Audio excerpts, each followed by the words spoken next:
ഇപ്പം കുട്ടികൾക്കൊക്കെ പ്യൂബേർട്ടി എന്ന് പറയുന്നത് ആൺകുട്ടികൾക്കായാലും പെൺകുട്ടികൾക്കായാലും നേരത്തെയാണ്. അപ്പം അവരുടെ ഹോർമോൺസ് ഡെവലപ്ഡ് ആവുന്നു. പക്ഷേ അതിനനുസരിച്ച് ഇമോഷണലി അവർ ആ ശാരീരിക വളർച്ചയോടൊപ്പം തന്നെ ഇമോഷണലി അവരെത്തപ്പെടുന്നുമില്ല. ഒരു സ്കൂളിൽ ഒരു കുട്ടിയെ കൊണ്ട് അതിൻ്റെ അധ്യാപിക വന്നു. കാരണം അതിന് രാവിലെ എണീച്ചപ്പോൾ തൊട്ട് ചെസ്റ്റ് പെയിൻ എന്നാണ് പറയുന്നത്. വീട്ടിൽ പറഞ്ഞില്ല, അധ്യാപികയോടാണ് പറഞ്ഞത്. അപ്പോൾ ചെസ്റ്റ് പെയിൻ അല്ല, കുറച്ചും കൂടി താഴോട്ടാണ് അവൾ പറയുന്നത്. അപ്പം അങ്ങനെ അധ്യാപികയ്ക്ക് എന്തൊക്കെയോ ഡൗട്ട് തോന്നിയിട്ട് അവളെ എൻ്റെ അടുത്ത് കൊണ്ടുവന്നു. ഞാൻ സംസാരിച്ചപ്പോൾ ഒക്കെ അവൾ ഭയങ്കരമായിട്ട് കരയാണ്. കരച്ചിൽ നിർത്തുന്നേയില്ല, കരഞ്ഞുകൊണ്ടേയിരിക്കുകയാണ്. ഞാൻ കുറേ നേരം അതങ്ങനെ വിട്ടു. അവളുടെ അടുത്ത് വേറെ കാര്യങ്ങളൊക്കെ സംസാരിച്ച് അവസാനം 7th അവൾ പഠിക്കുന്നത്. അവസാനം എത്തിയപ്പോഴത്തേക്കും അവളുടെ അമ്മയുടെ ചേച്ചിയുടെ മകൻ എന്ന് പറഞ്ഞാൽ അവൾ പഠിക്കുന്ന സ്കൂളിൽ തന്നെ ടോപ്പറായിട്ട് പഠിച്ചിറങ്ങിയ പയ്യനാണ്. ആ അമ്മയുടെ ചേച്ചിയുടെ മകൻ ആയിട്ട് ഇവൾ ഭയങ്കര കൂട്ടാണ്. കാരണം അമ്മയും ചേച്ചിയും മാത്രമേ ഉള്ളൂ. ഇവർ രണ്ടുപേരും ഉദ്യോഗസ്ഥരാണ്. അപ്പം ഇവർ ഉദ്യോഗത്തിന് പോകുമ്പം അമ്മാമ്മ വീട്ടിൽ ഈ കുട്ടികളെ എല്ലാവരും ഏൽപ്പിച്ചിട്ട് പോകും. അപ്പം ഈ പയ്യനും ഈ കുട്ടിയും എപ്പോഴും കളിക്കുകയാണ്. അപ്പം കുറുക്കനും കോഴിയും കളിക്കാം എന്ന് പറഞ്ഞിട്ട് അവരൊരു പ്രത്യേകതരം കളി കളിക്കുമായിരുന്നു. ആ ഇടയ്ക്ക് അവൾ വനിത വായിച്ചപ്പോൾ ഗർഭധാരണത്തെ പറ്റിയിട്ടൊക്കെ അവൾ അറിഞ്ഞു. അപ്പോൾ തൊട്ട് അവൾക്ക് ഭയമായി തുടങ്ങി. ഞാൻ ഈ ചേട്ടനുമായി ചെയ്ത അത് ഇങ്ങനെ എന്തോ തെറ്റായതാണ് എന്നുള്ളൊരു ഭയം വന്നു. അങ്ങനെയാണ് ഈ നെഞ്ചുവേദനയായിട്ട് വന്ന് അധ്യാപിക എൻ്റെ അടുത്ത് കൊണ്ടുവരുന്നത്. എന്തായാലും അതൊരു വല്ലാത്തൊരു കോംപ്ലിക്കേറ്റഡ് കേസാണല്ലോ. കാരണം ഒന്ന് നോട്ട് ചെയ്യേണ്ട പോയിന്റ്, അതേ സ്കൂളിലെ ടോപ്പറായിരുന്നു ഈ പയ്യൻ. അവൻ ഈ കേസ് വരുമ്പോൾ അവൻ അവിടെ നിന്ന് മാറിയിട്ട്, അതായത് സ്കൂളിൽ നിന്നൊക്കെ ഇറങ്ങിയിട്ട് അവൻ MBBS ഫസ്റ്റ് ഇയർ ആണ്. അപ്പം ഇത് നമ്മൾ ഒന്നാമത്തെ ഷോക്ക് അതാണ്, ഈ പയ്യൻ്റെ IQ ലെവലും അവൻ്റെ ബിഹേവിയറൽ ഇതും തമ്മിലുള്ള വ്യത്യാസം.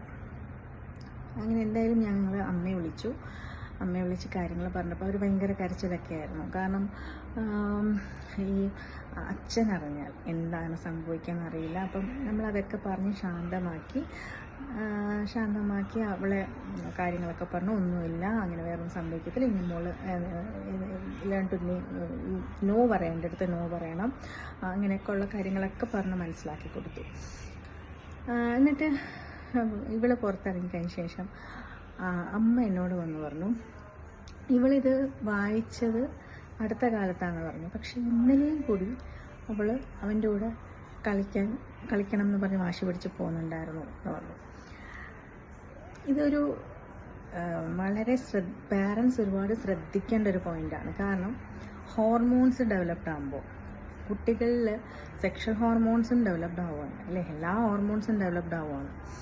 അപ്പം അവർക്ക് ഒരാൾ തൊടുകയും തലോടുകയും ചെയ്യുമ്പോൾ അവരിൽ ഉണരുന്ന വികാരം അത്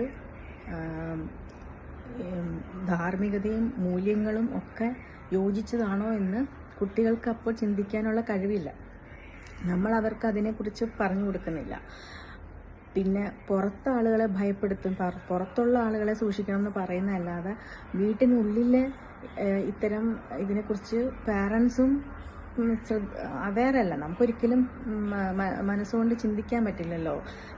ബ്രദറിൻ്റെ സ്ഥാനമാണ്. പിന്നെ ആ ഒരു ഇതിൽ നോക്കുമ്പോൾ അവനും ഈ പറഞ്ഞ പോലെ അവൻ്റെയും ഒരു പക്വത കുറവെന്ന് വേണമെങ്കിൽ ചിന്തിക്കാം. പക്ഷെ ചില കേസിലുണ്ടല്ലോ, എനിക്ക് അങ്ങനെ ഒരു പുണ്യമായ നിമിഷങ്ങൾ ഞാൻ സാക്ഷ്യം വഹിച്ചിട്ടുണ്ട്. അതായത് എനിക്ക് പണ്ടൊരു തെറ്റ് പറ്റിപ്പോയി, ഞാൻ എൻ്റെ അമ്മയുടെ അനിയത്തിയുടെ മോളെ അല്ലെങ്കിൽ എൻ്റെ പെങ്ങളെ ഞാനിങ്ങനൊരു തെറ്റായ രീതിയിൽ കണ്ടു എന്ന് പറഞ്ഞ് കണ്ണ് നിറഞ്ഞു പോയ കണ്ണ് നിറഞ്ഞ് എൻ്റെ മുന്നിലിരുന്ന് കരഞ്ഞ പുരുഷന്മാരെ ഞാൻ ഈ അവസരത്തിൽ ഞാൻ ആലോചിക്കുകയാണ്. ഓർക്കണം നന്ദിപൂർവ്വം. കാരണം ആ ഒരു തിരിച്ചറിവെന്ന് പറയുന്നത് മനുഷ്യനുണ്ടാവേണ്ടതാണ്. അല്ലാതെ മനുഷ്യത്വം നശിച്ച് കാടത്തം നിറഞ്ഞ മനോഭാവത്തോടു കൂടി മരണം വരെ ജീവിക്കാം എന്നുള്ളൊരു ഒരു ആ ഒരു ധൈര്യം ഉണ്ടല്ലോ മനുഷ്യൻ്റെ, അതാണ് ഏറ്റവും അപകടം. കാടത്തം നിറഞ്ഞ മനോഭാവം അത് ശരിക്കും ഒരു പുറമേ വളരെ നല്ലൊരു ഇമേജും ആയിരിക്കും, ഉള്ളിൽ അവർക്കൊന്നും ഓർമ്മക്കുറവൊന്നും വരുന്നില്ലല്ലോ. എന്ത് ചെയ്തു എന്നുള്ളത് അനുഭവിച്ചവരെ പോലെ തന്നെ ചെയ്തവർക്കും ഓർമ്മയുണ്ട്. അപ്പം ഒരിക്കലെങ്കിലും ഒരാളുടെ മുന്നിൽ കരഞ്ഞ് ഞാൻ അങ്ങനെ ചെയ്തു പോയി തെറ്റ് എന്ന് പറഞ്ഞ് കരയുക എന്ന് പറയുന്നത് വലിയൊരു സംഭവമാണ്. അത് അങ്ങനെ ഒരു ഇതിന് സാക്ഷ്യം വഹിക്കുക എന്ന് പറയുന്നത് സത്യം പറഞ്ഞാൽ എനിക്ക് ഭയങ്കര ഒരു പുണ്യമായ നിമിഷമായിരുന്നു. എനിക്ക് പേരൻസിനോട് പറയാനുള്ളത്, നിങ്ങൾ നിങ്ങളുടെ മക്കളെ ചേർത്ത് പിടിക്കുമ്പോൾ എപ്പോഴും പറഞ്ഞു കൊടുക്കണം. അതിൽ അയ്യേ വിചാരിക്കരുത്. കാരണം അവർക്കൊരു ട്രോമ ഉണ്ടാവും, നാളെ വലിയൊരു ട്രോമ ഉണ്ടാവും. എനിക്കിങ്ങനെ സംഭവിച്ചല്ലോ, അത് പിന്നെ പാസ്റ്റ് അല്ലേ, അത് മറന്നു കളാം എന്ന് പറഞ്ഞാൽ അത് മാറാത്ത രീതിയിൽ ട്രോമയാവും. അപ്പോൾ നമ്മൾ ഇപ്പോഴത്തെ കുട്ടികൾക്കൊക്കെ പ്യൂബേർട്ടി നേരത്തെയാണ്. ആൺകുട്ടിക്കും പെൺകുട്ടിക്കും പ്യൂബേർട്ടി നേരത്തെയാണ്. അപ്പോൾ ആൺകുട്ടികളോടും പറഞ്ഞു കൊടുക്കണം. പെൺകുട്ടികളുടെ പേരൻസിന് മാത്രമല്ല, ആൺകുട്ടികളുടെ പേരൻസിനും കടമയുണ്ട്, പറഞ്ഞു കൊടുക്കണം. നീ എങ്ങനെ ഒരു സ്ത്രീയോട് പെരുമാറണം എന്നുള്ളത് പറഞ്ഞു കൊടുക്കണം.